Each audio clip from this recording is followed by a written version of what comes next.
दक्षिण एशिया का घनी आबादी वाला देश बांग्लादेश लगातार राजनीतिक अस्थिरता से गुजर रहा है। बांग्लादेश में हाल ही में हुए सत्ता परिवर्तन ने इस देश में लोकतांत्रिक सरकार को उखाड़ दिया है, जिसने बांग्लादेश के अंदर ऐसी हिंसा को जन्म दिया जिसका सबसे अधिक नुकसान बांग्लादेश के हिंदू अल्पसंख्यक समुदाय को उठाना पड़ा। लेकिन अब बांग्लादेश में फिर एक बार तख्ता पलट के आसार नजर आ रहे हैं। शेख हसीना की पार्टी आवामी लीग के नेता शेख हसीना की वापसी की घोषणा कर रहे हैं, जिसके बाद से यूनिस खान की सियासत पर संकट गहराता दिख रहा है। क्या है पूरा मामला, आइए समझते हैं। दरअसल शेख हसीना की पार्टी आवामी लीग के नेता रबी आलम ने बांग्लादेश की पूर्व प्रधानमंत्री को लेकर एक बड़ा खुलासा किया है, जिसमें वो उनकी बांग्लादेश में वापसी की बात कर रहे हैं। शेख हसीना पर आवामी लीग का बड़ा दावा। शेख हसीना की पार्टी आवामी लीग के नेता रबी आलम ने कहा कि शेख हसीना फिर एक बार बांग्लादेश की प्रधानमंत्री बनने वाली है। रबी के इस बयान ने बांग्लादेश की सियासत में फिर से हलचल तेज कर दी है। उन्होंने अपने बयान में कहा कि यूनिस खान को वहीं वापस जाना होगा जहां से वे आए हैं। साथ ही उन्होंने कहा कि बांग्लादेश में पिछले साल देश के युवाओं ने जो शेख हसीना सरकार के खिलाफ किया वो उनकी सबसे बड़ी गलती थी।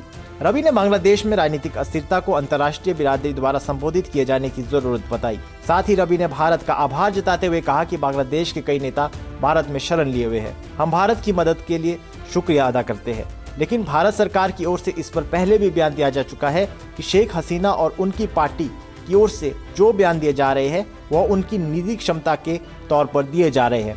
भारत का इन बयानों से कोई लेना देना नहीं है। भारत के विदेश मंत्रालय ने साफ कहा है कि हम बांग्लादेश के साथ बेहतरीन रिश्ते चाहते हैं और इस दिशा में दोनों देश काम कर रहे हैं। बता दें कि बांग्लादेश में शेख हसीना के तख्तापलट के बाद से हिंसक घटनाओं में एकाएक तेजी देखी गई। इन घटनाओं में बांग्लादेश के हिंदुओं को टारगेट किया गया। हिंदू बांग्लादेश में सबसे बड़ा अल्पसंख्यक समुदाय है।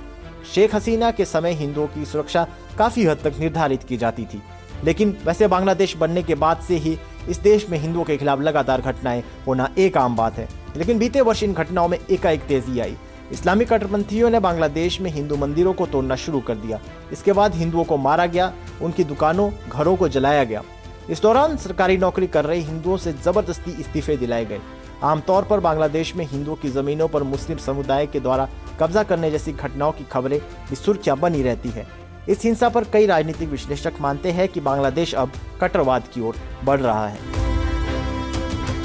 वहीं शेख हसीना अभी भी भारत में राजनीतिक शरण में है। बांग्लादेश ने शेख हसीना के प्रत्यर्पण की बात कही थी, लेकिन भारत ने इस पर साफ कहा है कि उनकी नीति में किसी देश से आए अतिथि को जबरदस्ती वापस भेजना नहीं है।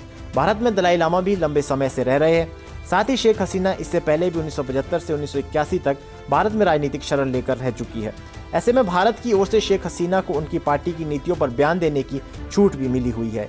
दूसरी ओर बांग्लादेश उच्च न्यायालय ने उनकी संपत्ति जब्त करने के आदेश दिए हैं। हालांकि उनकी पार्टी के कार्यकर्ता जमीनी स्तर पर एक्टिव है। बांग्लादेश में यूनिस खान के विरोध में भी प्रदर्शन शुरू हो गए हैं। बांग्लादेश अभी गंभीर राजनीतिक अस्थिरता से गुजर रहा है। बहरहाल बांग्लादेश में शेख हसीना की पार्टी की ओर से समय समय पर इस तरह के बयान आ रहे हैं। आवामी लीग के कार्यकर्ता चाहते हैं कि बांग्लादेश में शेख हसीना की वापसी हो और साथ ही देश में फिर से चुनाव करवाए जाए, जिससे जनता को एक लोकतांत्रिक सरकार मिल सके। लेकिन मौजूदा हालात में बांग्लादेश में किसी तरह के बड़े बदलाव के संकेत नहीं दिख रहे हैं। आने वाले दिनों में बांग्लादेश की सियासत किस ओर करवट लेती है, इस पर सबकी नजर बनी रहेगी। Bureau report, Punjab Kesari TV. हमसे जुड़े रहने के लिए हमारे YouTube चैनल को सब्सक्राइब करें और नई वीडियो की नोटिफिकेशन के लिए बेल आइकॉन को दबाएं।